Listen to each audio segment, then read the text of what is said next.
International Islamic Research Center. کسی نے ایک سوال کیا ہے کہ اگر کوئی اولاد اپنی ماں سے برے مزاج سے بات کرے اور غصے میں برا بھلا بول دے جبکہ وہ برا بولنا نہیں چاہیے ہے، اور اگر بعد میں اولاد ماں سے معافی مانگ لے اور ماں معاف کر دے تو کیا اولاد کے سر پر سے گناہ معاف ہو جائیں گا جو اسے ملے؟ یہ اپنی ماں سے اس سے جو ملا تھا جو ماں سے برے طریقے سے بات کرنے کے وقت. تو یاد رکھیے اگر کسی اولاد نے ماں سے کچھ بد کلامی کر دی ہو یا باپ سے یا کوئی بڑوں سے بھی، تو بالخصوص والدین سے اگر کی ہو تو معافی مانگ لے، اور اگر وہ سچے دل سے معاف کر دے رہے ہیں تو بالکل انشاءاللہ اللہ معاف کر دیں گا. لیکن اس کا مطلب یہ نہیں کہ آپ پہلے غلطی کریں اور پھر بولے نہیں معاف کرو اور آپ منوا رہے پھر آپ غلطی کریں اور پھر اس سے معافی منگائی، درست نہیں.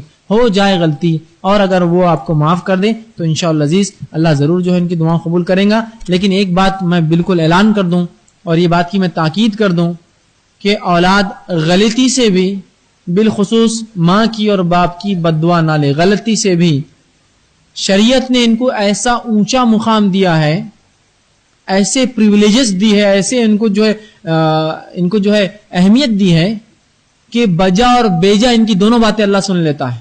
معلوم آپ کو؟ جیسے آپ جانتے ہوں گے ایک ملک کا سفیر جب دوسرے ملک جاتا ہے اس کو ایمبیسیڈر بولتے ہیں، ڈپلومیٹ بولتے ہیں. ڈپلومیٹ اگر کسی ملک میں خون بھی کر دے تو اس پر کیس درج نہیں ہوتا اور کیس نہیں چل سکتا، اس لیے کہ اس کے رائٹس اتنے اونچے ہوتے ہیں چونکہ دوسرے ملک کا نمائندہ ہے. ہاں دوسرا ملک اگر چاہے ایکسٹریڈیشن ٹریٹیز اگر ہو دونوں کے بیچ میں، کے بعد تمہارا قاتل ہمارا قاتل ہم کیس چلائیں گے تب ہوگا. تو یہ خاص لوگ ہوتے ہیں، ان کو خاص پاورز ملتے ہیں نا. تو ماں باپ کو اللہ نے خاص پاورز دے رکھے، معلوم بجا اور بیجا ان کی دعا اللہ اور بد دعا قبول کر لیتا. آئیے ایک واقعے سے سناتا ہوں کہ والدین سے کبھی غلطی سے بھی آپ یہ کام نہ کرے، وہ معافی تو دوسرا مسئلہ رہا. رسول اللہ فرماتے ہیں کہ بنی اسرائیل کے ایک عابد تھے جن کا نام جریج تھا. جریج اپنے گھر سے دور عبادت کرتے. ایک بار والدہ ان سے ملنے آئی اور کہا یا جریج اے جریج میں آئی ہوں تمہاری ماں مجھ سے آ کر ملو. جریج نماز میں تھے. جریج نے سوچا کہ میں نماز مکمل کرتا ہوں اور فوراً ماں کو آواز دوں گا، یا سوچا پہلے آواز دے دوں یا نماز کر لوں. سوچا نماز کر لیتا ہوں، ماں سے بعد میں مل لوں گا. اور جب تک نماز پڑھ کر باہر گئے ماں چلی گئی. دوسرے مقام بار پھر ماں آئی، پھر جریج جو ہے نماز پڑھ رہے تھے.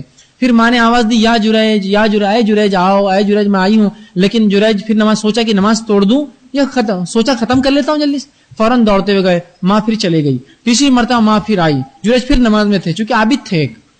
پھر یہی ہوا، ماں چلے گئی. جاتے تھے کہا تو ماں نے جریج کو بددعا دے دی اور کہا تو طوائفوں کا منہ دیکھے. اب اس زمانے میں شاید بددعا کے ایسا طریقے رہتے ہر زمانے میں، کچھ نہ ہاتھ پیٹے ناس پیٹے فلاں. کہا تو طوائفوں کا منہ دیکھے اور چلے گئی. جریج نیک انسان ہے، اللہ کے ولی. رسول اللہ فرما رہے ایک عابد تھا. جریج نماز پڑھ رہے ہیں، کوئی غلط کاموں میں یا بیوی بچوں کو ترجیح نہیں دے رہے، ماں پر نماز پڑھ رہے ہیں، سوچ رہے بس نماز ختم.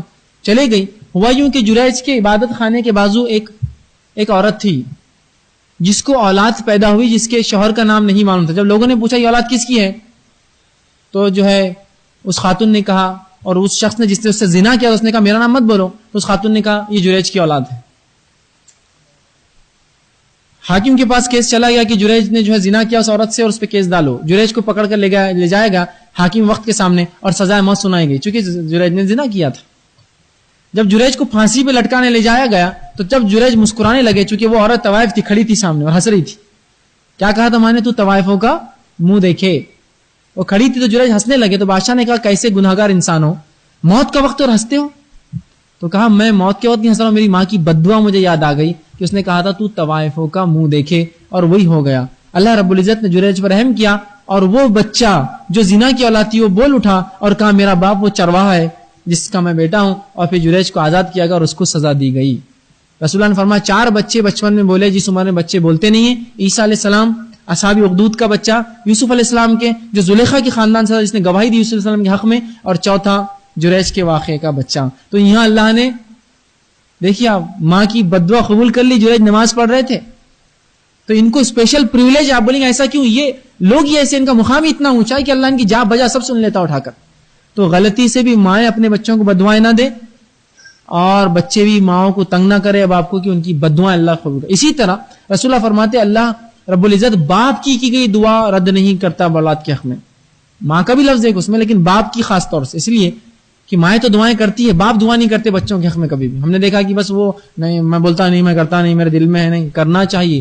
باپ کی دعا اللہ رد نہیں کرتا بچے کے حق میں بچوں کی. باپ دعا کریں. اسی طرح ان کی دعا اور بد دعا دونوں بجا اور بیجا سب قبول ہو جاتی ہے. تو میں بچوں سے کہوں گا کہ ایسی حرکت کرے ہی نہ کہ یہ سب جھگڑا اور فتنہ مچے، ورنہ اگر انہوں نے بد دعا دے دی وہ معافی وافی تو ہوتی رہیں گی بعد میں. جریج کی ماں نے معاف کر دیا جریج کو، لیکن جریج پہ کیس چل گیا، بدنامی طوائف کا منہ تو دیکھا جا کر.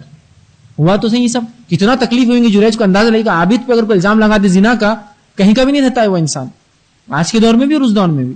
کیس چلنا، پھانسی ملنا، جا کر تختے پہ کھڑے ہونا، پھر ماں کی بات یاد آنا کہ طوائف کا منہ میں نے دیکھا. تو ماں کی بد دعا، باپ کی بد دعا جا بجا، ان کی دعائیں بد دعا اللہ قبول کر لیتا ہے. لہٰذا آپ ایسا نہ کریں. لیکن والدین اگر معاف کر دیں تو امید کرتے ہیں اللہ انشاءاللہ معاف کر دیں گے ایسی اولاد کو. آگے انہوں نے پوچھا اگر ایک لڑکی